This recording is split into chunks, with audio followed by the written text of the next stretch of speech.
अस्सलाम वालेकुम, welcome to Shaz kitchen. और आज हमने सोचा क्यों ना हो जाए कुछ मीठा, तो इसलिए हमने बनाया है ये मज़ेदार सॉफ्ट स्पंजी से रसगुल्ले। और आप देख सकते हैं कितने अच्छे लग रहे हैं। और अगर आप भी बनाना चाहते हैं ऐसे रसगुल्ले तो एंड तक वीडियो लाजमी देखिएगा। हमने लिया है 1 लीटर मिल्क, जिसको हमने बॉयल होने के लिए रख दिया है और इसको हम बीच बीच में कंटिन्यूसली चलाते भी जाएंगे।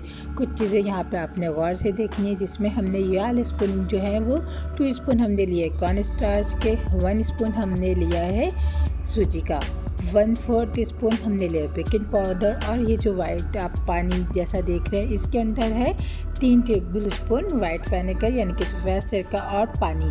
ये दोनों चीज़ें मिला के ये हाफ कप बन गया है। ठीक है, ये आप क्वांटिटी आपने गौर से देखनी है।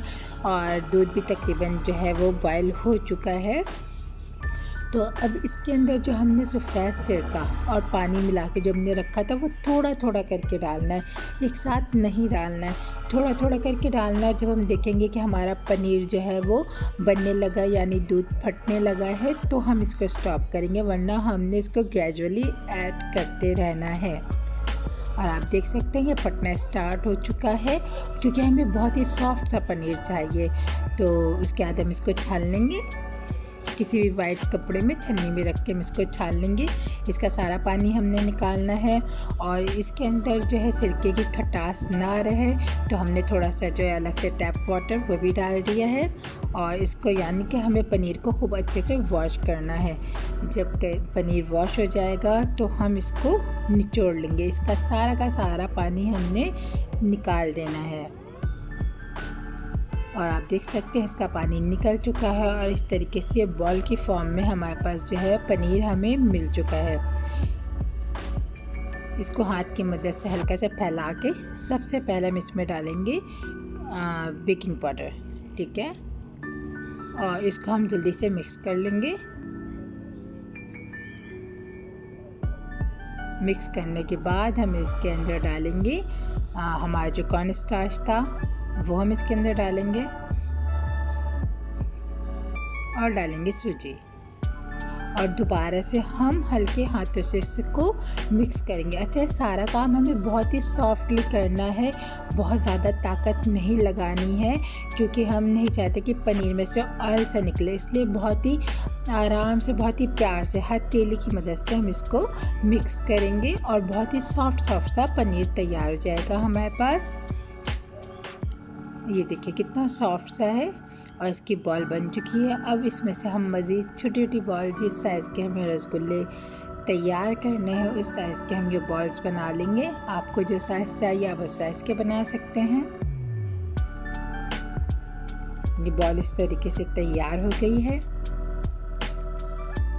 ये तो हो गई बॉल तैयार। अब हम शीरा तैयार करते हैं। शीरे की क्वांटिटी हमें कैसे देखनी है, जितना हमने मिल्क लिया था उतनी ही हम शुगर लेंगे। जैसे 1 लीटर मिल्क लिया था तो 1 किलो शुगर लेंगे और इसका हाफ हम पानी लेंगे, यानी कि 500 ml हम यहाँ पे पानी डालना है।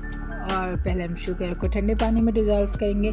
जितनी डिज़ोल्व हो सकती है उतनी हो जाएगी। उसके बाद हम फ्लेम को ऑन करेंगे और इसको हम पकाएंगे। और इसका हम एक पतला सा शीरा बनाएंगे। हमें बहुत ज़्यादा जो थिक है वो शीरा नहीं चाहिए, तो हम पतला सा इसका शीरा तैयार करेंगे। जब शीरे में से बबल्स बनना शुरू हो जाएंगे, आप देख सकते हैं इस पर बबल्स बनने शुरू हो चुके हैं, तब हम डालेंगे एक रसगुल्ला हम इसके अंदर डालेंगे और चेक करेंगे कि कहीं ये टूट तो नहीं रहा है। और ये नहीं टूट रहा है तो बाकी के रसगुल्ले भी हम इसके अंदर डाल देंगे।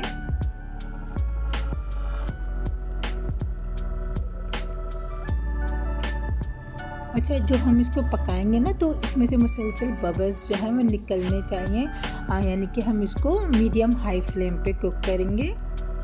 तकरीबन शुरू में हम इसको 7 मिनट तक बिल्कुल टच नहीं करेंगे। 7 मिनट बाद हम इसमें हल्का सा नीम गर्म पानी ऐड करेंगे, ताकि वो जो शीरा पक के गाढ़ा हो गया वो दोबारा से उसकी कंसिस्टेंसी जो है वो बराबर हो जाए। और इसी तरीके से हम इसको मज़ीद पकने देंगे। और बीच में हम 2-2 मिनट के वक्फे से इसके अंदर गर्म पानी थोड़ा थोड़ा सा डालते जाएंगे, ताकि शीरा गाढ़ा ना हो। और जब ये साइज़ में हो जाएंगे डबल तो हम फ्लेम को कर देंगे ऑफ।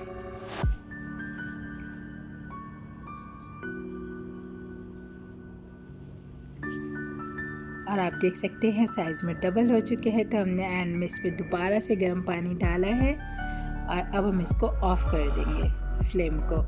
ठीक है, अब क्या करेंगे, हम इसको बाउल में निकाल लेंगे।